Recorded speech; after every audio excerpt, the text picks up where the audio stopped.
Bashkimi Evropian konfirmon mbështetjen për Ukrainën në një moment kur ka pasiguri për qëndrimin e Shteteve të Bashkuara të Amerikës. Krerët e Bashkimit Evropian mblidhen sot në Bruksel për një takim dyditor ku do të riformatojnë qëndrimin e tyre për paqen përmes forcës dhe vazhdimin e furnizimit me armë për Kievin. Sipas një deklarate paraprake, bloku angazhohet të mbështesë Ukrainën në koordinimin me aleatët, duke forcuar kapacitetin e saj ushtarak kundër agresionit rus.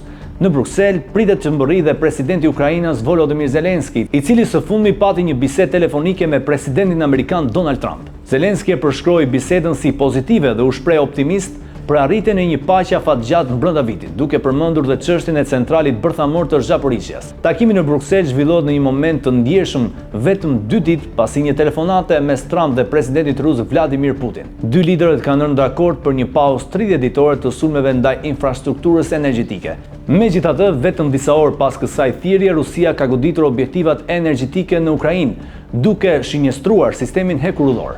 Bashkimi Evropian mbetet e vendosur të vazhdojë ndihmën për Ukrainën, ndërsa zhvillimet e fundit tregojnë paqartësi për qëndrimin e ardhshëm të Washingtonit.